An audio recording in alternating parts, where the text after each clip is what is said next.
Hello, everybody. Welcome back to Undefined. I have a super special guest this episode. I am talking to Will Johnson. Now, Will is known for so many different musical projects. He's in the band Centromatic, which he fronted back in the 90s. And he also had another band with members of Centromatic called San Gabriel. He has his own solo material, and I found out through him because he is a multi-instrumentalist in my favorite band, Jason Isbell and the 400 unit, and it is such an honor to talk to Will. He just had a new EP out. He has a very exciting show. He's getting Centromatic back together in Mexico next month, playing a show with the 400 unit in Mexico. And yeah, we're going to talk about all of his different musical journeys, and he's a painter, so I'm super excited to talk about that as well. How are you, Will? I'm really good, thank you. Yeah, and so I wanted to talk about in a couple weeks, y'all are headed to Mexico. It's the first ever Jason Isbell and the 400 unit. They're doing Super Ocho, which is like a 4-day experience in Mexico City, and Centromatic is the special guest. I want you to tell me a little bit more about that. It'll be an adventure of sorts for sure. It's the first time I will have been in Mexico City in almost 30 years, so it's gonna be a whole different experience, I will imagine. But anytime that we can somehow reconvene with an excuse, we being Centromatic, with an excuse to hang or play with the 400 unit, it's good. And we reunited 3.5 years ago for Shoals Fest and Yes. Muscle Shoals with the 400 unit, and so they very sweetly extended the offer again for us to join them in Mexico City, which uh, we'll do. It's not always the easiest thing for Centromatic to get together for the fact that we're sort of scattered to the wind at this point. One of us is a teacher in Albuquerque, and Matt, the drummer, is drumming with an artist named Shaky Graves, who stays very busy. And then Scott Danbaum, our keys player, fiddle player, and bass player, is a member of Alejandro Escovedo's band, who tours very regularly. And of course, I'm doing 400 unit stuff, so it takes a little bit of faith and a little bit of hope to get our schedules to align. But very fortunately, this one worked out to where we weren't too busy, and so we'll get together up in Denton, Texas, a few days before and kind of dust off the take the rust off of it, and then meet the 400 unit down in Mexico City. That's so exciting. And you haven't played a show together since you've been in the 400 news. Is this going to be your first time kind of doing double duty? Double duty, yeah, that's right. You got to hydrate, you got to hydrate and do your stretches. It will be a little bit of a lyrical crash course to get my brain back into Centromatic mode. But I think it'll be fun. It'll be easy, and we're among friends. So Yeah, that's great. And a little more about Centromatic. So y'all have about 11 albums. Is that correct? I think that's right. 11 or 12, Yeah. all recorded or released between, I want to say, 1997 and 2014. So with such a big discography like that, and also you and some of the members you did South San Gabriel, are you going to be playing any of those songs? Like with all of the library of music, you're coming back for one night. How do you Yeah. kind of narrow everything down and be like, okay, this is what we're going to play? I mean, I already have a bit of an idea of what we'll draw from. We'll definitely just do Centromatic songs, but it'll be a shorter set, maybe an hour or so. So for we have a pretty deep catalog. We'll have to streamline things and really like keep it moving. Play it kind of festival style. You got to keep the show moving. Um, but I don't think it'll be too hard for us to pick. It'll almost be harder for us to subtract things than to. I don't think we'll be struggling for material at all. Um, and Jason always very sweetly joins us for whenever Centromatic plays, and he's in the building. He usually becomes our fifth member, which is definitely a wonderful thing as far as guitar world goes, because it Mhm. makes life easier for me. I don't have to carry as much weight, and also we got one of the best guitar players around in the band, so it's an embarrassment of riches. Yeah, I was gonna ask about that because I saw videos of y'all playing Shoals Fest, and I saw him Yeah, sitting in. I didn't know.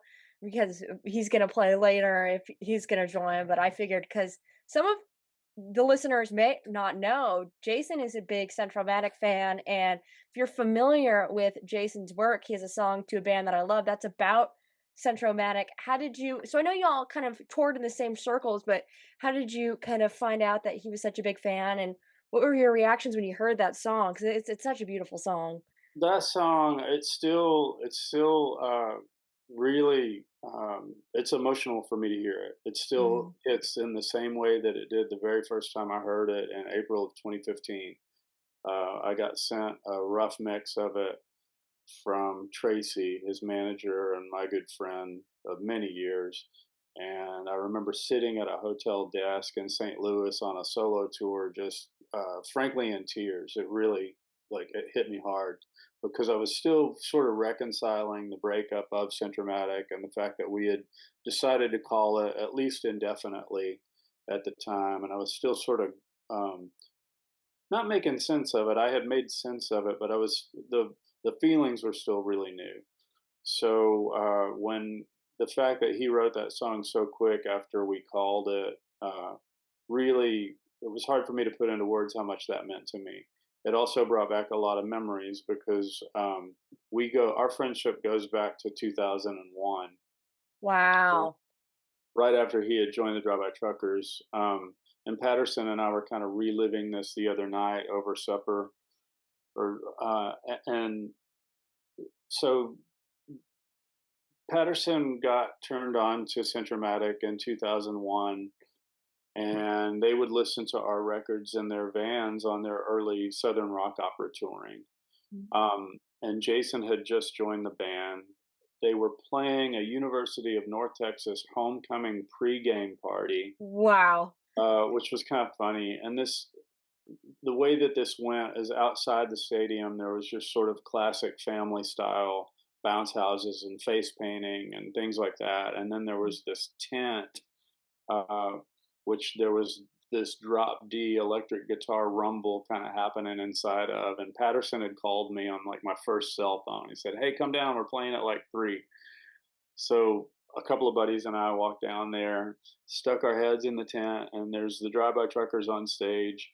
There's a keg of beer, and there's maybe 25, 30 people sitting at tables smoking cigarettes and drinking draft beer. I was like, this is where we need to be. And Jason was brand new in the band. I remember thinking to myself, like, who's the new kid, you know? And he was, I think, all of 19, maybe 20 at the time. Wow. And they played a great show. It was super fun. They opened with a song called Buttholeville. Uh, Love it. and so anyway, we helped them load out. We went back to my house. We sat in the driveway and talked for a little while, listened to some music. I took them out for barbecue, and then they had a nighttime show, a venue show that night at a place called Dan's Bar in Denton. They didn't have an opener, so Patterson said, "Hey, do you want to come open the show?" I said, "Sure, I'll see you there." Open the show, and of course, we all hung out till the wee hours in the morning. And frankly, like, I mean, Patterson and I had been friends up to that point, but really that was kind of the real cementing of the friendship between the drive-by truckers and Centromatic. And from Mhm. that point, Patterson would ask us to open New Year's shows and certain one-offs, and then that moved to touring together from the years like '04 to '07, '08 at least. And then even when Jason had started the 400 unit and was out of Drive-By Truckers, Centromatic would go out and play tours with the 400 unit as well from '07 to I guess '09, maybe 10. At any rate, all to say, the friendships were in place almost 25 years ago, and so was a lot of the musical communication. Mhm. Um, there were times when the truckers would be off the road and Jason would catch a ride. I don't know. I don't even know how he got there sometimes, but he would show up and be present at the first Centromatic show of a tour and jump in the van and basically be our fifth member for a little while. And he never asked for money. He never asked for anything. He just wanted to play music. And so a lot of our musical communication really started to develop back then in the early 2000s.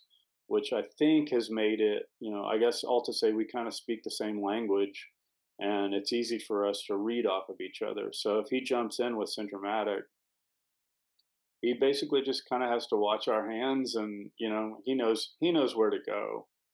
We don't Mhm. rehearse or anything like that. He knows the language. He can read the dance steps and he does it beautifully.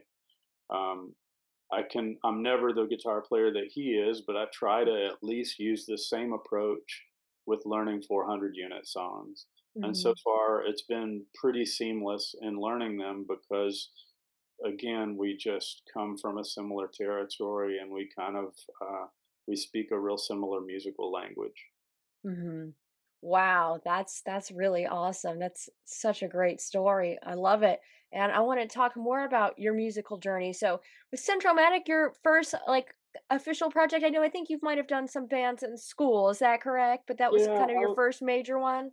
it was the first one from a songwriting and a guitar playing perspective, but from 1991 to 1996, I played in a band called Funland. I played drums for a Dallas-based band called Funland, and we were two guitar, bass, drums, like heavy pop melodies. Mhm. We released a full length and an EP. We were signed to Arista Records of all things for a little Wow. while, and we toured around a good bit. So I got a lot of my early touring education, really thanks to Funland in the very early '90s. Wow, that's awesome. And so you play drums and you're pretty much a multi-instrumentalist in the 400 you. I've seen you pick up the guitar, you have the gong, you have a little setup by your drums, but then in Centromatic and in your other projects, you are very guitar singer, songwriter. How was your musical journey growing up? Like, what instruments did you learn how to play first? And when did you figure out that you wanted to become a songwriter? Was it something that was just always in your life, or is it something that you developed later on? The songwriting thing was way later on. I started off, goodness, I think my mom got me a drum set when I was 3 or 4. By the time I was 5, I had destroyed it with like a golf club or something like that. I turned into like Keith Moon for a minute and just started tearing up my drums. And then there was a little dry spell in there where I moved over to, or at least drum wise, there was a dry spell in there, and I moved over to piano for 2 or 3 years. And then finally, when I was 10, my mom bought me like my first real drum set, which I did not destroy with a golf club. I learned my lesson. Um, and really, like from age 9 to 10 onward into my early 20s, I was mostly just playing drums in bands. And I would mess around on guitar a little bit, starting, I guess, when I was 17. Because I'd been in high school, and you know how it goes. Like everybody would always leave the gear at the drummer's house because the drummer had the Mhm. most stuff, and so the my folks were cool with us practicing there. So the instruments were always in my bedroom during high school. So I would just pick up guitars or basses and teach myself, out of like Mel Bay songbook, just teach myself chords, and eventually that led to like learning whole albums from beginning to end. Like I got obsessed with learning, like I think "Let It Be" by the Replacements, or maybe an old Soul Asylum record or whatever. So my ear for melody started to develop in my teens, but I did not write or complete my first song until I was 24 years old. So I was Wow. kind of a late bloomer as far as that went. Um, and then that was toward the end of Funland, and Centromatic was really just kind of a recording project, like a bedroom recording project where I'd make home recordings and release 7-inch records and cassettes. And finally, early '96, maybe mid '96, I started finally getting brave enough to step on stage and sing my own songs, but usually backed with like a really loud electric guitar. I wouldn't do Mhm. like solo acoustic stuff. I just thought that that was not as interesting or as adventuresome, and I needed a little bit of like security. So I think I found security by playing solo electric shows, just with uh, I mean, at painfully loud volumes certain times.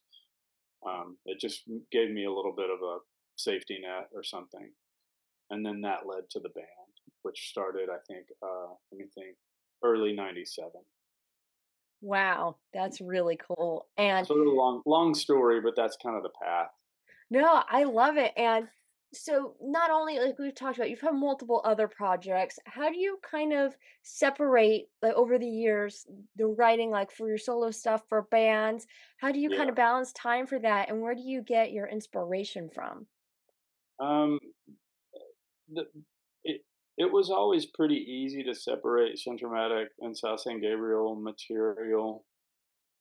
Just thinking back, I would not necessarily write toward one band or one project. I would just like block it out and just write. Don't think about it too much. Just do the writing and then sort it out later. And if I was ever on the fence about a song or songs, I would take it to the guys in Centromatic and we would discuss where it might fit best. But 90% of the time, I knew where it was going to go when I was done kind of sorting out, say, when I was at the end of, say, a writing session or writing a batch of songs, I usually knew where I wanted to put them. Um, as far as finding the time, it's different now than it was then for the fact that I'm 53 now, and I was maybe, that's 20 years ago. So life was different then. It was pre kids, and schedules weren't quite as tight, and just general adulting and adult life wasn't as, active. So I had a little bit more freewheeling time to write back then, which is good. But I think I cherish the writing thing more now. I think I respect it and value it more than I used to. And I want to believe that that's hopefully led to better writing because I don't quite have as much time to do it, or I have to kind of write between the spaces, like take a Mhm. note here or record a little riff there, come back to it, and finish it out maybe a month or 6 weeks later. Um, so with it, it's a little more compartmentalized and organized now than it was. But that's okay. I mean, that I've always accepted that you take what your daily life gives you and you make time for it. It's not going to go anywhere. Like Mhm. um, my friend Christian once said, you can take a rock and squeeze it as hard as you can, and if you just open your hand a little bit, it's still going to be there. And that I always think of rock as material or inspiration or music. Like that's always going to be there. It's not going to leave you. Um, Yes. so do the best you can with what time you've got. So that's kind of how I try to treat it now. I love it. And even amongst your busy schedule, I mean, you've been touring pretty consistently with the 400 unit, and you just came out with a brand new EP, Hmm. Sleuthed Full Cuts EP. I want you to tell us a little bit more about that and how did that come about? Was that just like some of B-sides from your album that came out last year, No Ordinary Crown, or was this some new stuff that you worked on while you were on tour? No, it was two songs from the No Ordinary Crown session that we liked, but we thought we didn't feel like they quite had a piece in the puzzle of No Ordinary Crown, so we just set them aside. And then I had a home recording of one of the No Ordinary Crown songs from a 4 track. It's just a 4 track recording of a song called Conduct. And then there were two what I just call like green room demos, basically, that I recorded when I was on tour with Bob Mould, maybe in 2020. I Mhm. mean, going back a good ways, but I felt like the aesthetic of the recordings fit the EP in a cool way. One of them was recorded in a reportedly very haunted green room in Yeah. Tarrytown, New York, which I needed to find out. I needed to go up there and make some recordings and just sit there for a while to see if there was any activity. Mhm. Um, but so anyway, it's kind of different formats, but the 5 songs seem to work together in a way where I thought it was worth an EP on the heels of No Ordinary Crown. And there's a new record that's ready to go, and it'll be out April. Looks like early April right now. So I'm trying to keep moving with the writing. I mean, obviously, tour life has changed now that 400 unit is the main course. It's the centerpiece, but I still Mhm. get the writing done and still plan on releasing records at a similar rate that I always have. So And the cool thing about that is a lot of the time during the 400 unit touring days, there are pockets of time where you can sneak away and work on material or get a little bit of writing done. And that's a luxury I don't take for granted. Wow, that's really inspiring that you're still managing to balance those two things, and you put out really great solo music, and to be able to balance that and I manage that mean, amongst a very busy touring schedule, I think is awesome.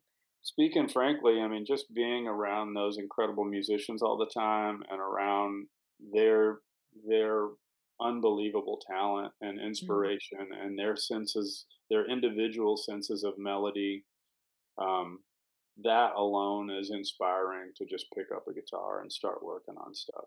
Yeah, that's amazing.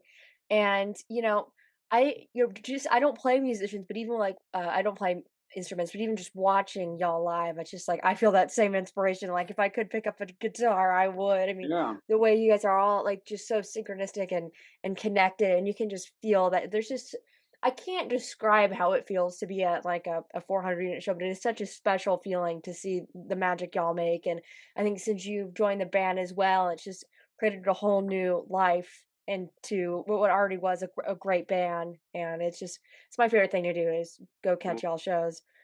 Thanks. I mean, thanks for the kind word. It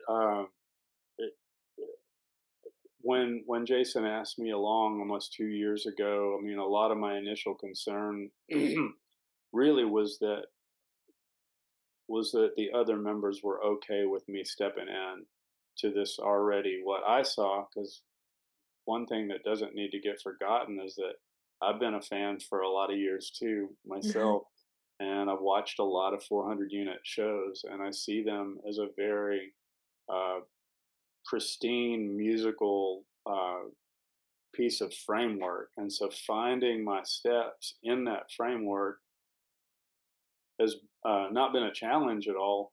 But at the same time, with every new song or every discussion, I want to be respectful to what they've already created through a decade and a half on their own.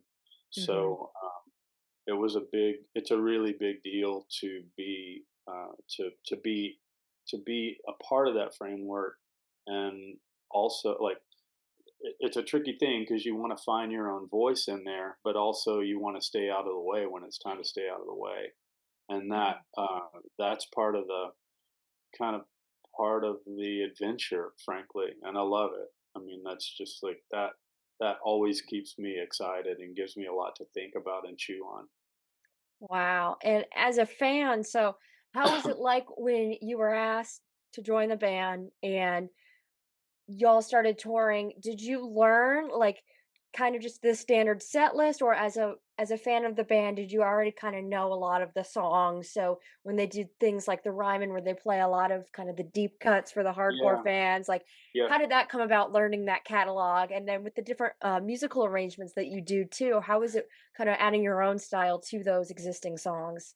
I think, well, when let's see here, he asked in February of 23. I guess that's when we started discussing this, and then excuse me, I had a couple of solo tours that I had to do that spring, and then by May 1st or so, it was time to really get serious about learning as much of the catalog as I could. So I started asking for like recent live shows from their front of house guy, Kane, and Kane would send me whatever shows I wanted from the archive. And also, of course, I had the records to learn from as well. But I just made a set list of like 50 songs and started in, and I was quite surprised at how many of them came naturally because I had been listening to him for so many years. And I think that, I mean, I tend to think that 85% of learning a song is just listening and listening. And then after you've sort of embodied it and it's become part of you in a way that you don't always think about. It's kind of a subconscious way of absorbing music. After that, it's just a matter of picking up your instrument and playing the thing, Mhm, and that's what it felt like with with a lot of the 400 unit songs. It's like, oh my goodness, that really came to me easily. Why? mhm.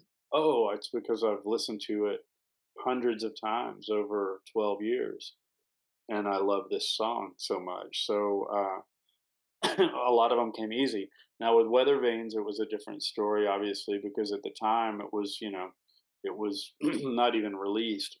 Mhm. So those, there were a couple of those where it's like if I was on the fence as far as like, should I do acoustic here, electric, percussion, just stand there and sing a backing vocal? I want to talk about that. I always want to discuss that. What's going to serve the song best and what is going to serve the band best. But some of them are no brainers. For Mhm. instance, Death Wish or Miles, Mhm. Jason definitely wanted double drums on. King of Oklahoma, we definitely wanted acoustic guitar and backing vocal. Um, Something like Decoration Day Mhm. or goodness, there's a handful of like sort of burner rockers where it's obvious Mhm. we're going to go three electric guitars and go for the three electric guitar attack. So it just sort of depends, if we're on the fence about it, not unlike the Centromatic San Gabriel thing, it's up for conversation and I just want to Mhm. do whatever serves the band best. Wow, So that's really cool to see I that hope the that insight answered the on question. It was a lot fast. I learned a lot really fast. And it. the week of the Weather Vanes release show, we decided that we would just do the record from beginning to end. And Mhm. so that took a lot of learning right there in the moment and figuring it all out in the span of like 2 days. And then by the third day, we had to perform the record. So that was pretty quick. And Yeah. I definitely made a bunch of set list notes that night for sure. Wow. And, how is it like for you to do these Ryman shows? For those unfamiliar, every year, the 400 unit plays a residency about it's 2 weeks worth, so it's about like 7 to 9 shows. There'll be a few days off. I've been Yeah, trying to go for the past 2 years, and what's really cool about these shows is that each night is a bit of a different set list. Of course, there's staples that you're gonna hear every night, like 24 Frames or Cover Me Up, If We Were Vampires, those yeah, are we're most likely gonna hear that, but what's really fun is that it gives more options to some of the back catalog, the deeper cuts to be played, and what I think is really cool from a fan's perspective is that people from all over will come yeah, and go to these shows, and it's almost kinda like a homecoming, for the fans and everybody to celebrate this music. I mean, I spoke to people sitting next to me who had traveled from London, people have traveled all over from the States. I mean, I just luckily, I'm about 4 hours away from Nashville, so it's not too yeah. much of a trek for me, but I do try to make it out every year, and I think it's just so awesome for not only that, but to be in that room. Have you ever I'm sure you've probably played the Ryman before that, but how has that experience been like for you? Because you just wrapped up your 2nd year on doing those residencies. Well, I'll tell you, I had never set foot in the Ryman before the 400 unit played there last Wow. year. So, and that was kind of an exciting thing. That made it even more thrilling, frankly. And that definitely made me kind of keep an eye on that date. It just made the whole thing more special. When I got there the first day, I walked over from the hotel. I wasn't even sure what door I was supposed to walk in. I didn't know the Mhm. lay of the land. So, to be completely honest, I walked right through the front door with all the tourists, and I had my backpack on, and I had my 400 unit laminate, and I talked to the security guy, and I told him, I was like, "Hey, I'm here for sound check." He's like, "Oh my goodness!" Like, he's like, "You go this way around here, go on into the side stage and all that." So he gave me the. He was very sweet about it, but I didn't know where I was going, frankly. So I just went through the front door like everybody else. It's like Um, first day of school. yeah, it was first day of school. I got my new pants on, my new shoes. I'm ready to go. But going back to what you were saying, yeah, there is a real feeling of celebration whenever Ryman time comes around because you're right. It is a bit like a class reunion. It sort of feels like a holiday. It's a festive thing. And one of the things I do truly love about it, going back to what you're saying, is that the set list gets, we do deeper dives with the set lists each night. Sometimes we'll get a curveball thrown at us at like 4 in the afternoon. It's like, hey, let's try streetlights tonight, or let's try whatever. And it's cool because I'll pick up a guitar and sit in the hotel room and learn it and run on down to sound check and hopefully I get it right. But I like it because it does keep things fresh and it keeps us on our toes. This year had a real heavy REM theme to where we did Yep. we did a different REM cover every night, which is great because Mhm. I mean I've been a fan of that band for 40 years, and a couple of those guys are even friends of all of us. So it was really special to kind of dig into the REM catalog a little bit. But I love it. I really think it's special, and obviously that room is sacred. It feels great. It sounds Mhm. great.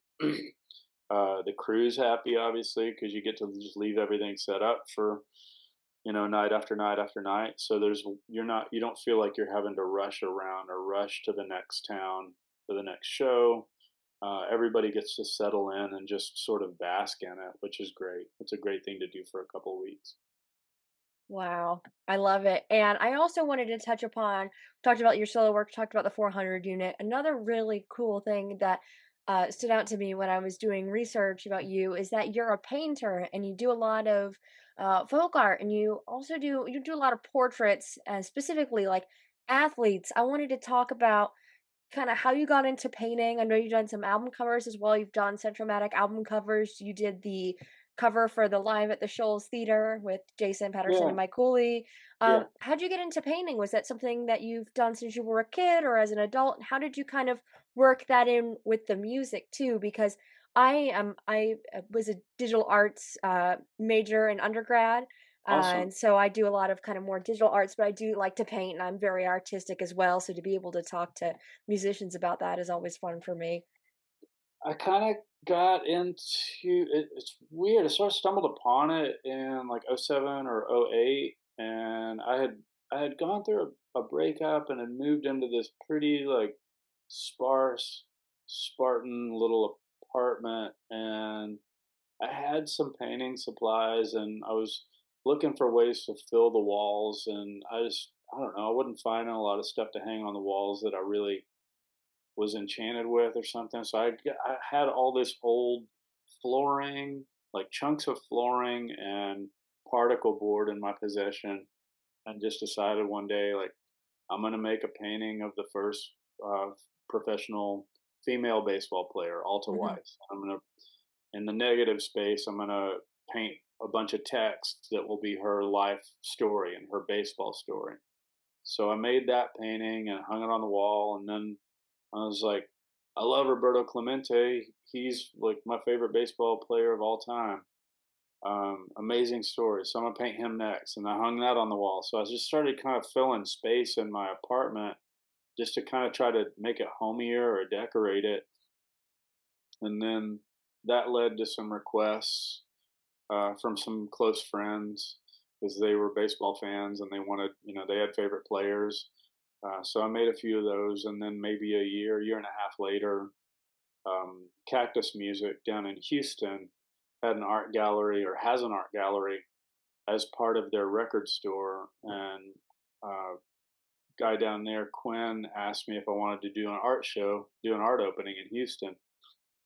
And so that was my first show in 2009. And really, since that point, it just led to a lot more art openings or art shows, and then a lot of commission work.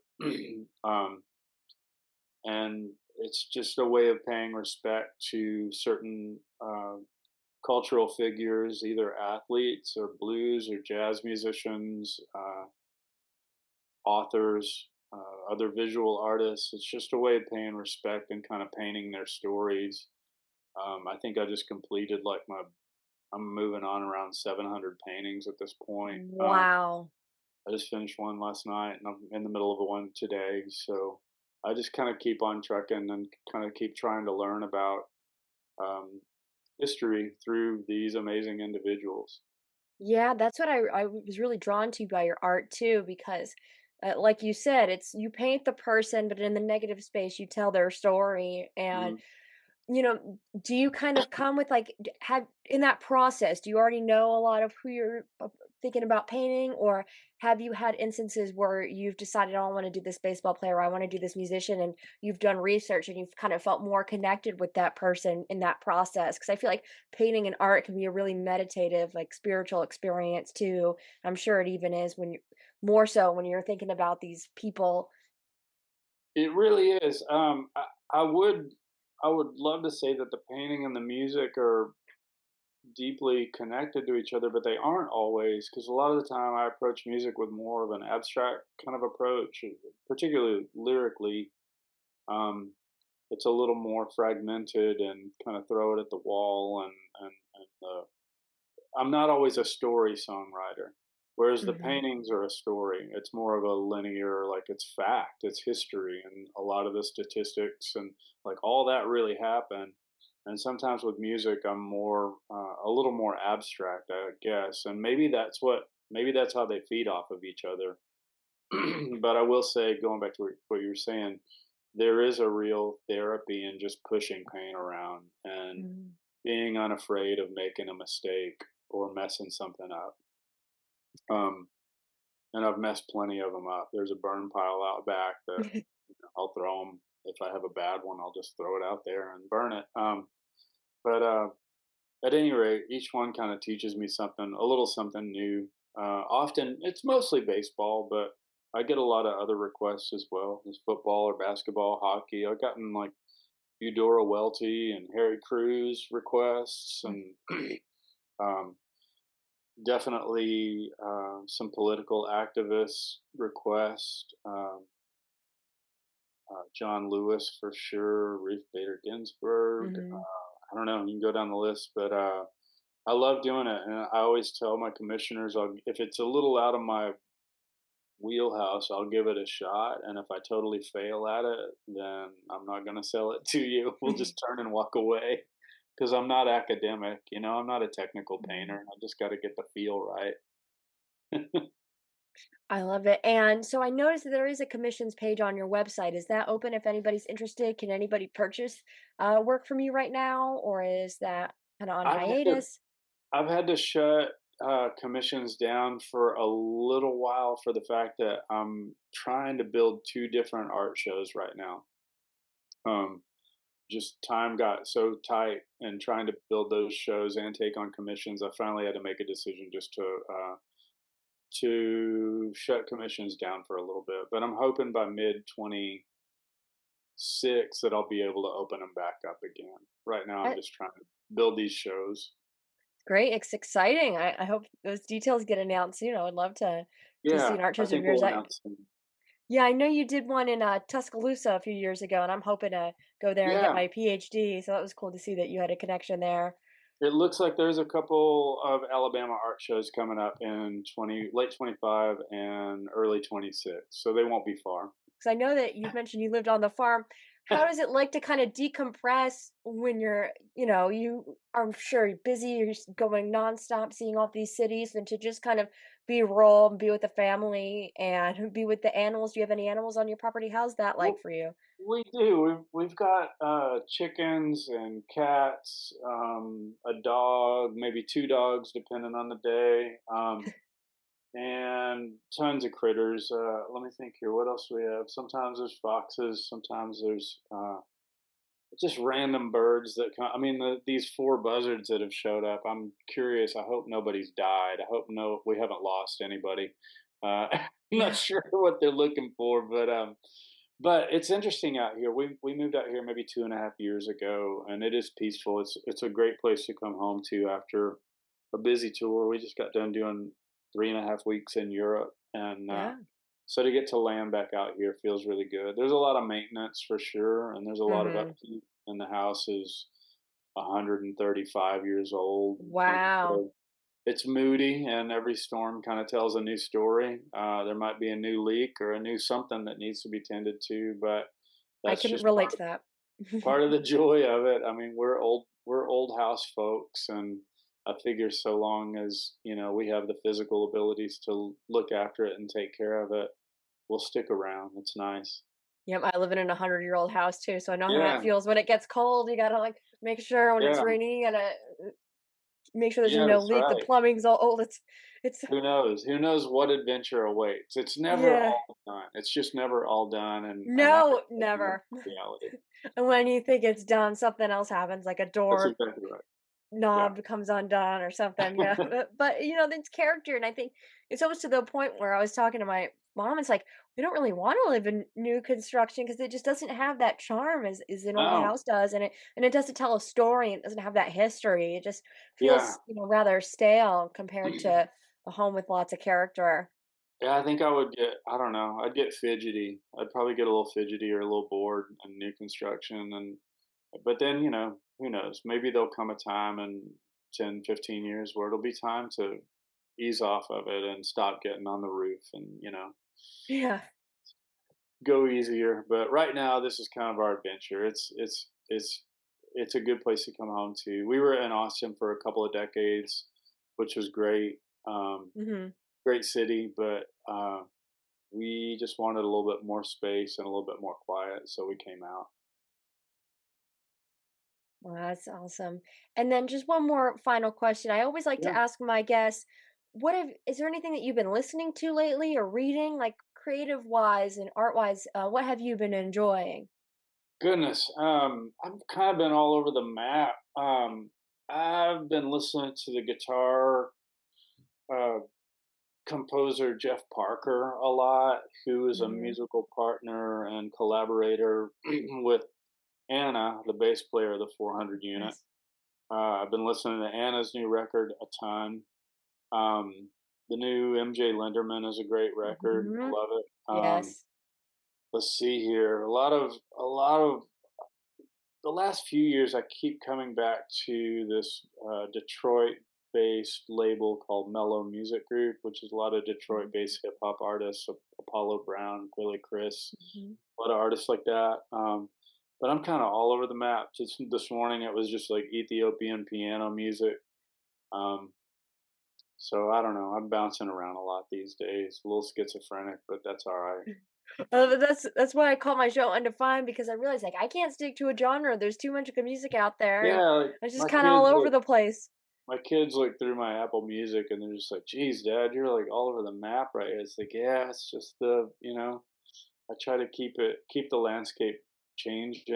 And there was a tour, not that one of the last solo tours I did where I got into a habit of trying to listen to a a new record every single day, or listen to, like, this is classic with all of us, heard of them, never heard them. So, like, Hmm. pick somebody you heard of but never heard, and like spend the afternoon listening to one of their records. And you can get a lot done if you get into that habit. It doesn't take that long, especially if you're just Yeah. driving around town or doing errands or whatever. You can absorb a lot. So I'm trying to get back in that habit of listening to a new record per day. Yeah, Um, I love that, and the heard of them, never heard them is something, like, I've been kind of gotten into a lot recently too, because especially, like, in the kind of music that I listen to and a lot of kind of the scene of music that y'all are in, everybody knows each other, so you'll go to one of the yeah, shows or there'll be an opener or you'll listen to an interview, somebody will talk about a certain artist, you will keep hearing their name pop up in those yeah. circles, or y'all will play a festival with each other, so I kinda keep my pulse on those bands. I'm like, "Huh, what's the one that's always kinda in this realm that I haven't listened to yet?" And then Yeah. I'll listen to it, and it's been great. I mean, it's the product of being very spoiled. Obviously, Mhm. there's so much good stuff out there that it's hard to get to it all, and so that is definitely that's some of the spoils of our culture, but also the spoils of technology as well. Just to be able to punch around and punch through things, but I am trying to, especially when I'm making paintings. It's like pick a record, listen to it from beginning to end, really consider what you think about it. What is it that you do like about it? What is it that turned you off, or what is it that made it maybe believable or not believable? Just like I'm always trying to kind of fine tune my ear a little bit and try to stay open. I don't know. I'm at an age where a lot of people start getting really closed off, and I'm fighting that a lot. Yeah. I'm Yeah. fighting I it. think, it's so interesting you hear a lot of, "Oh, modern music isn't good anymore," and I'm like, "I don't think that's the case. I don't know if it's not good or you're just not putting your ear in the right places." And I Yeah, think it's all about what you said, like going out there and making those efforts because maybe some of what's on the most mainstream isn't to a person's liking, but there's a lot of that independent stuff is where it's at. There's a lot of, sure. And I gems mean, and some of the idiocy of a statement like that is that there are a lot Mhm. of modern bands that are making old time music. Exactly. Yeah, And I some of them are doing it really well, and if that's your thing, well, then there's a lot of modern music that you might be missing that would be delightful to you, but yeah, a statement like that is just it's absurd. yeah, and I think even in the mainstream, I think this year, pop music especially, it's been one of, like, the best years in my opinion for that. There's been a lot of Yeah. good new creatives out there. Well, Yeah. Will, it's been such an honor to talk to you. It really means a lot, and Thank you for for having me on, I really appreciate it.